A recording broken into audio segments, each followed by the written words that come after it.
proceso, los legisladores realizan un abundante número de preguntas, tan amplio que le permite al funcionario apegarse a un guión preestablecido y evitar dar respuestas puntuales.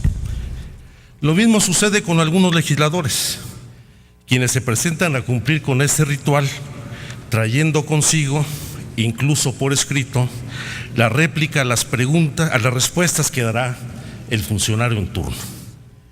Yo no quisiera apegarme al ritual tradicional, menos aún con el formato establecido para su comparecencia, que pretende que en 10 minutos evaluemos el desempeño de 2 años de gobierno en materia de política interior, seguridad pública, seguridad nacional e inteligencia nacional.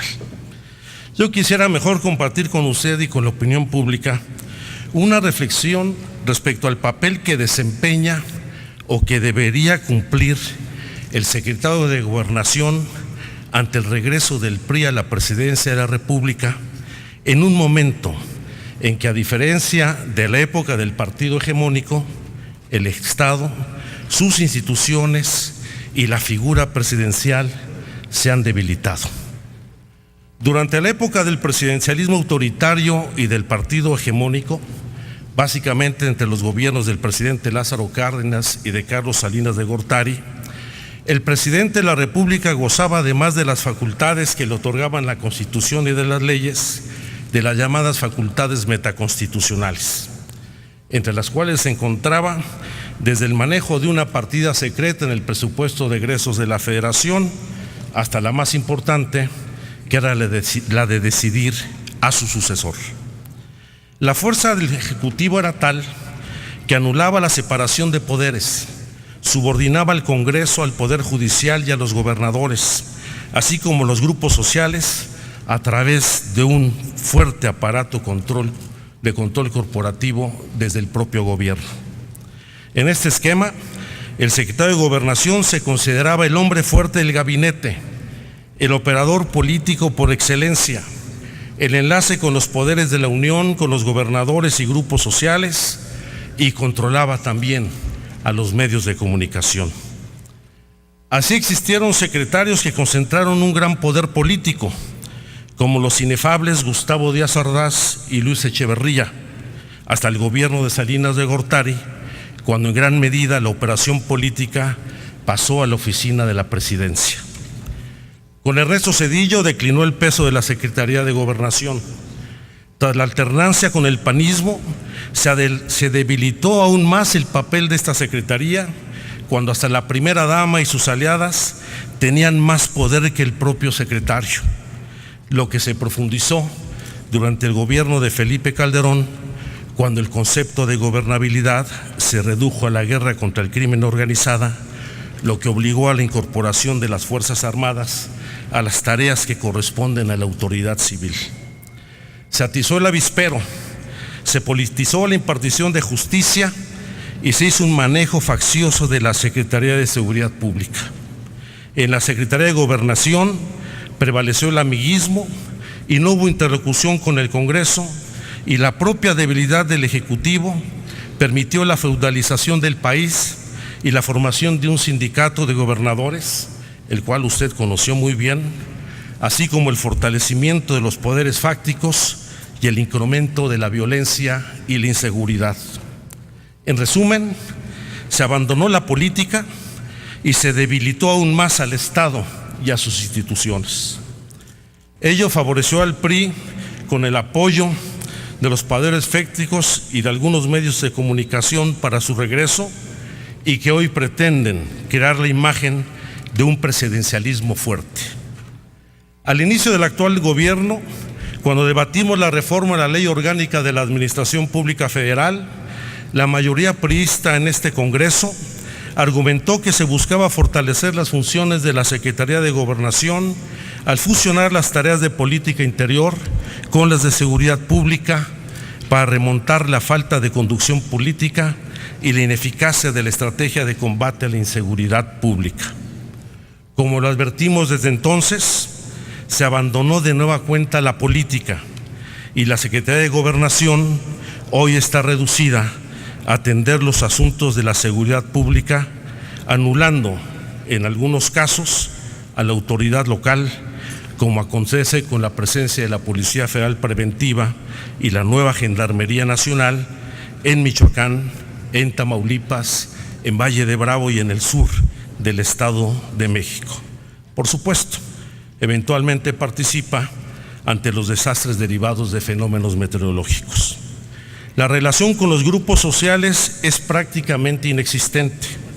Y si bien, como usted ha señalado, hay 8.500 organizaciones que participan en distintos comités, consejos y comisiones con la Secretaría de Gobernación, se trata fundamentalmente de organizaciones vinculadas a los temas de seguridad pública que se han incorporado a mesas institucionales, pero no se abre espacio a la disidencia y, por el contrario, se criminaliza la protesta y se hace uso del brazo de represor con que hoy cuenta la Secretaría para disuadirla y no para establecer una relación que permita una gobernabilidad democrática.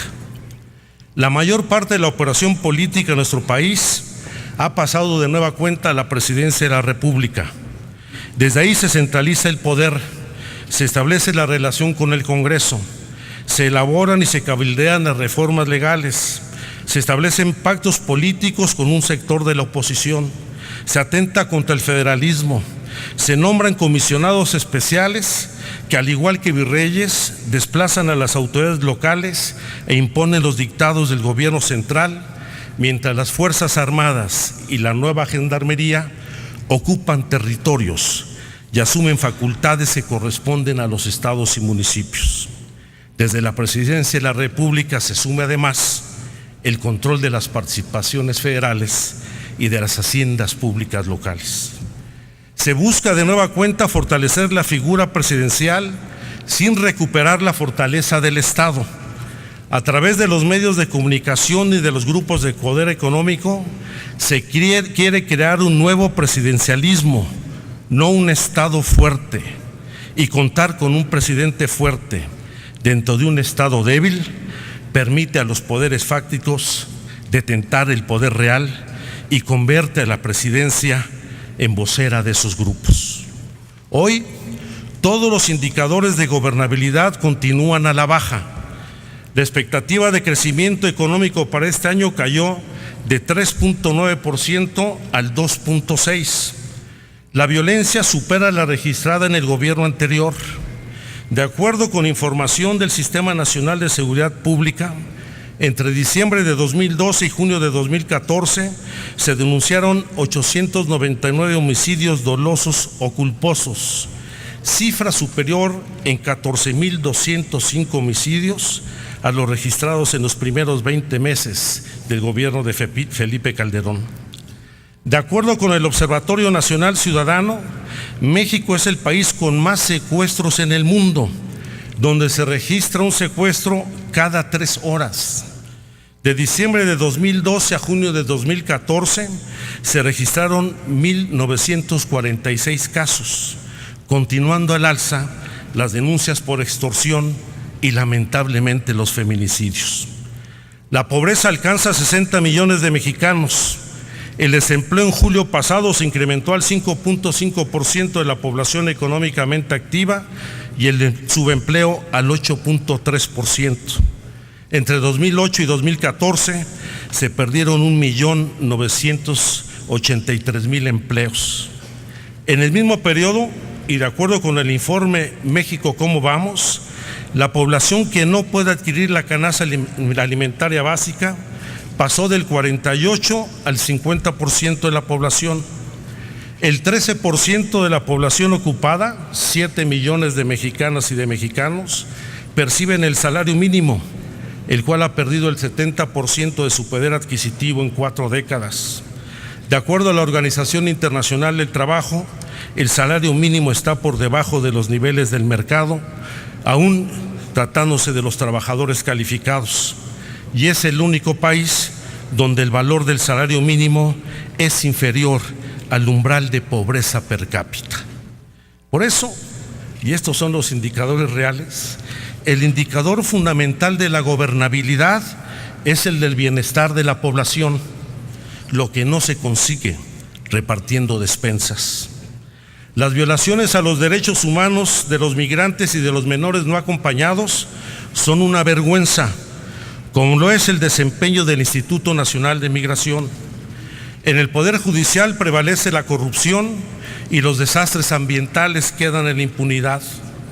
Amnistía Internacional ha denunciado que la tortura persiste y se tolera en México, y especialmente resurgen acciones de violencia de Estado que generan dudas fundadas y que no son aclaradas.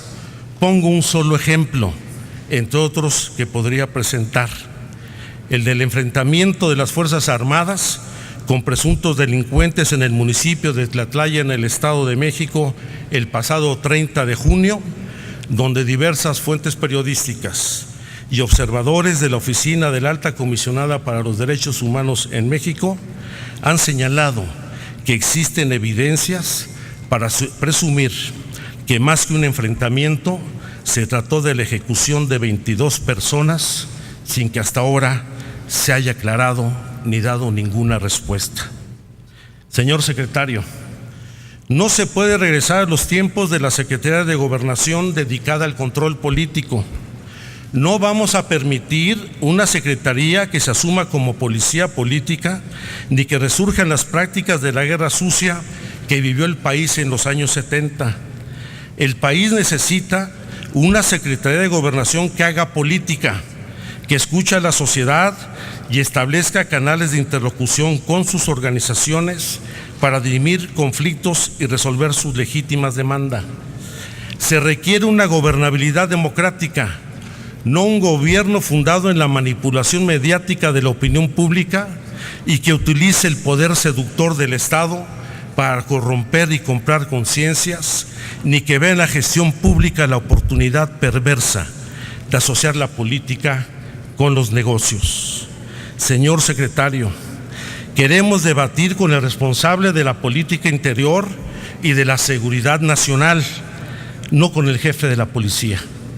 Y espero que el día de hoy demos el primer paso en este tipo de relación y de debate. Muchas gracias. Gracias, senador Alejandro Encinas. Se concede la palabra